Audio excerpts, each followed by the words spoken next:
Hello guys, welcome to Wave Tektronix. मेरा नाम ईशान शर्मा है और आप देख रहे हैं मेरी बिजनेस स्टडीज़ की सीरीज़। आई होप आपको मेरे पहले के कुछ पार्ट्स अच्छे से क्लियर हो गए होंगे। हम लोग जो पढ़ रहे हैं that is nature and significance of management. तो अगर आपने मेरे पहले वाले पार्ट्स नहीं देखे हैं तो पहले आप उन्हें देख लीजिए, तभी जाके आपको ये वाला पार्ट अच्छे से क्लियर होने वाला है।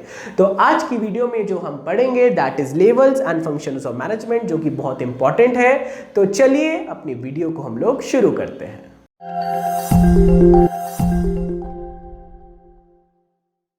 तो चलिए आज हम समझने वाले हैं levels and function of management. और मैंने यहाँ पर एक ट्राइंगल बना रखा है, हमें इस ट्राइंगल को समझना है और अगर हमने ट्राइंगल को समझ लिया तो आज हमारा काम हो जाएगा पूरा।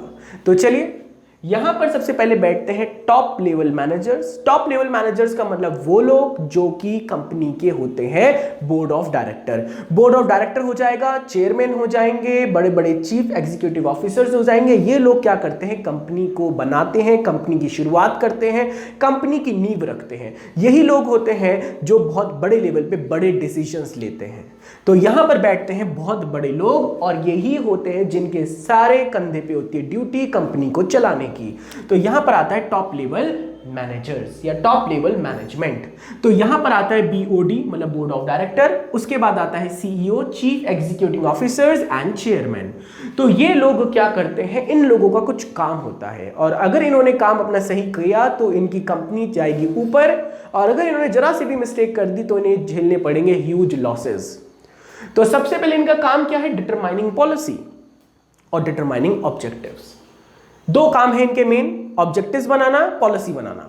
मतलब क्या, देखिए सबसे पहले होता है कि हमारा गोल क्या होगा, हम क्या करेंगे, हम किस टारगेट को अचीव करेंगे, वो गोल को सेट करने का जिम्मेदारी इन लोगों की होती है। जैसे इन्होंने सेट कर दिया कि हमें साल के एंड में 1000 करोड़ की सेल करनी है, तो ये इनका गोल हो गया। डिटरमाइनिंग ऑब्जेक्टिव, ऑब्जेक्टिव सेट करना इनकी जिम्मेदारी है। उसके बाद डिटरमाइनिंग पॉलिसीज, पॉलिसीज बनाना कि भैया काम कैसे होगा। चलो हमें टारगेट अचीव करना है 1000 करोड़ का, लेकिन कैश सेल्स करनी है, क्रेडिट सेल्स करनी है, तो ये है इसकी पॉलिसी। पॉलिसीज भी यही लोग बनाते हैं। इसके बाद आता है डिटरमाइनिंग एक्टिविटीज, कौन बंदा क्या काम करेगा, किस किस के अकॉर्डिंग हमें क्या क्या काम बांटने हैं, ये लोग यही डिसाइड करते हैं।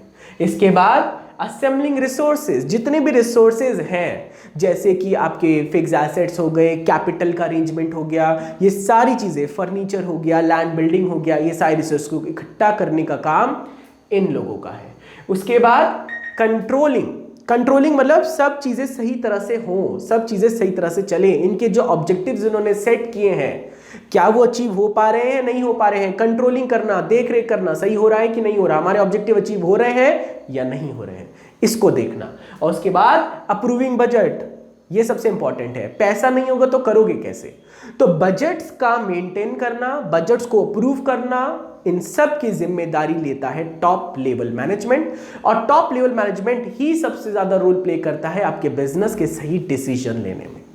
इसके बाद आते हैं इनके नीचे, जिसे हम बोलते हैं mid level management. Mid level management क्या करते हैं, इनके नीचे बैठते हैं। तो इनमें कौन कौन आते हैं, डिपार्टमेंटल मैनेजर, मैनेजर का एक जो डिपार्टमेंट होता है उसका हेड ऑफिसर डिपार्टमेंटल मैनेजर, या ऑपरेशनल मैनेजर, सपोज करो कोई मैन्युफैक्चरिंग हो रही है तो उसका एक बहुत बड़ा हेड ऑपरेशंस को जो देखेगा, ऑपरेशनल मैनेजर। अब इनकी क्या जिम्मेदारी है, इंटरप्रेटिंग पॉलिसी। सबसे पहले इनकी जिम्मेदारी आती है कि भैया जो टॉप लोगों ने भैया पॉलिसी बनाई है वो नीचे पहुंचाना, वो लोगों में अप्लाई करवाना, इंटरप्रेटिंग पॉलिसी। अपॉइंटिंग एम्प्लॉइज, लोगों को रखने की जिम्मेदारी टॉप मैनेजमेंट नहीं लेता, वो लेता है मिड मैनेजमेंट। लोगों को क्या रखना है, किस गद्दी पे किसको बिठाना है, तो ये होता है appointing employees. Assigning necessary duty, सब लोगों को उनकी ड्यूटीज बताना कि तुम क्या करोगे, कब कब तुम्हें क्या काम करना है, कितने टारगेट है, कितने अचीव होने हैं, किस समय में अचीव होने हैं। उसके बाद मोटिवेटिंग एम्प्लॉइज, कभी कभार जब हमारे एम्प्लॉइज काम करते रहते हैं, उनको रिजल्ट नहीं मिलते तो कभी कभार वो डीमोटिवेट हो जाते, तो उनको दोबारा से मोटिवेशन देना, उनको काम के लिए प्रोत्साहन देना जिससे कि वो आगे अच्छे से काम कर सके, that is motivation of employees. और उसके बाद क्रिएटिंग कोऑपरेशन, सब लोग मिलजुल के शांति से काम करें, एक तालमेल में काम करें और एक टीम की तरह काम करें, दैट इज क्रिएटिंग कोऑपरेशन। ये होता है मिड लेवल मैनेजमेंट का काम। इसके बाद इनके नीचे जो बैठते हैं that is low level managers. ये सीधा वर्कर से डील करते हैं। लो लेवल मैनेजर में कौन आ जाता है? सुपरवाइजर। सुपरवाइजर वो बंदा होता है जो लोगों को देखरेख करता है, लोगों को बताता है सही गलत के बारे में, जो एक्चुअल में लोग आपके बिजनेस में काम कर रहे होते हैं। इसकी जिम्मेदारी क्या है? तो सबसे पहले overseeing actual performance. Overseeing actual performance का मतलब क्या आपकी जो परफॉर्मेंस है, क्या जो टॉप लेवल मैनेजमेंट ने डिजायर्ड गोल जो आपका सेट किया था, क्या उस हद तक मेरी परफॉर्मेंस मीट हो रही है या नहीं हो रही है।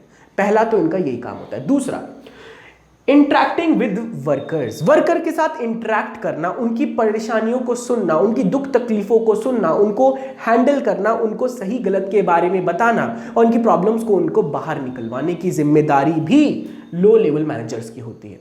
इसके बाद ensuring the quality and minimising wastage. Quality, जो टॉप लेवल मैनेजमेंट ने जो गोल्स डिसाइड किए थे, जो क्वालिटी डिसाइड करी थी, क्या वो अचीव हो रही है और कोई वेस्टेज तो नहीं हो रहा। अगर वेस्टेज होगा तो उसे मिनिमाइज करवाने की जिम्मेदारी लेता है सुपरवाइजर।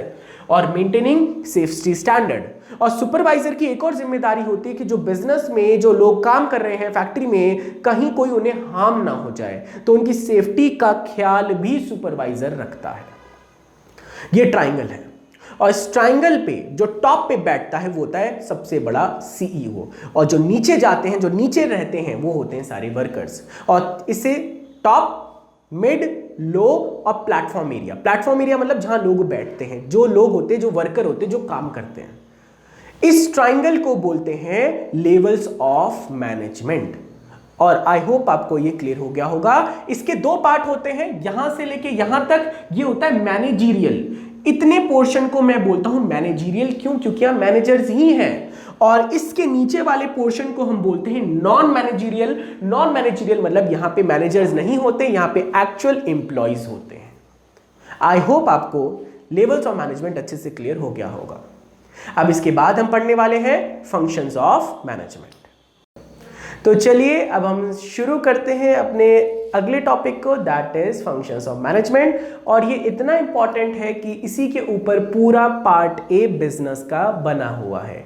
तो चलिए समझते हैं क्या क्या है। तो सबसे पहले होता है प्लानिंग। प्लानिंग का मतलब आपको पता ही होगा, प्लान्स बनाना। जब भी कोई ऑर्गेनाइजेशन शुरू होती है तो उसका एक ऑब्जेक्टिव होता है, उसका एक प्लान होता है, कुछ पॉलिसीज होती हैं और उसी को लेके वो आगे बढ़ते हैं। तो अगर आपकी प्लानिंग बहुत ज़्यादा ज़बरदस्त होगी तो आपका रिजल्ट भी ज़बरदस्त होगा। अगर आपकी प्लानिंग ही नहीं होगी तो आपका काम भी नहीं होने वाला। तो सबसे पहले क्या है? प्लानिंग करिए। प्लानिंग के बाद दूसरा टॉपिक आता है दैट इज ऑर्गेनाइजिंग, चीज़ों को इकट्ठा करना। तो एक बार जब प्लान्स हमारे सेटअप हो जाते हैं, जब हमारे गोल सेट हो जाते हैं, हमारे ऑब्जेक्टिव सेट हो जाते हैं, तो इसके बाद हम लोग चीज़ों को इकट्ठा करना शुरू करते हैं, हम चीज़ों को असेंबल करना शुरू करते हैं। जैसे कि रिसोर्सेज हो गए, एसेट्स हो गए, फर्नीचर हो गया, लैंड हो गया, बिल्डिंग हो गया, ये सब चीज़ों को हम कहते हैं ऑर्गेनाइजिंग। ऑर्गेनाइजिंग दो तरह से किया जा सकता है। पहली बात ये रॉ मटेरियल को इकट्ठा करना, दूसरा अपना स्ट्रक्चर बनाना कि कौन बंदा कहाँ पे बैठने वाला है, किस किस की क्या क्या पोस्ट होंगी, ये भी ऑर्गेनाइजिंग के अंदर आता है। इसके बाद आता है स्टाफिंग।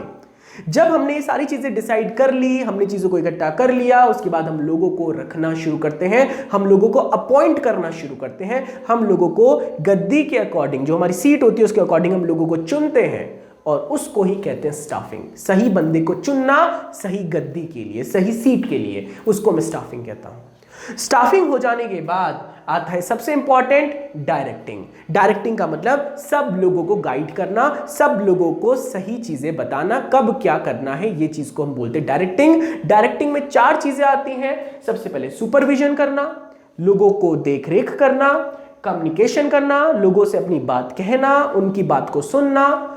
उसके बाद आ जाता है लीडरशिप, लीडरशिप करना और मोटिवेशन करना। मोटिवेशन मतलब जब हमारे एम्प्लॉयज वर्क करते हैं तो हो सकता है वो कभी कभार डीमोटिवेट हो जाएं, तो उन्हें दोबारा से पंप करना जिससे कि वो और अपने गोल्स के लिए अचीव करने के लिए, अपने टारगेट्स को पूरा करने के लिए काम करें, दैट इज मोटिवेशन। और उसके बाद लास्ट आता है कंट्रोलिंग। कंट्रोलिंग में क्या आता है कि जो हमने अपने प्लान सेट करे थे, जो हमने अपने ऑब्जेक्टिव सेट करे थे, क्या हमारा ऑर्गेनाइजेशन उसके तरह काम कर रहा है या नहीं कर रहा है, स्टैंडर्ड्स मीट हो रहे हैं या नहीं हो रहे हैं, इसको मैं कहता हूं कंट्रोलिंग। आई होप आपको levels and function of management अच्छे से क्लियर हो गया होगा। अगर आपको ये टॉपिक अच्छे से क्लियर हो गया है तो अब हम अपनी नेक्स्ट वीडियो में मिलेंगे, दैट इज कोऑर्डिनेशन। कोऑर्डिनेशन ही बचता है, उसके बाद चैप्टर आपका पूरा हो जाता है।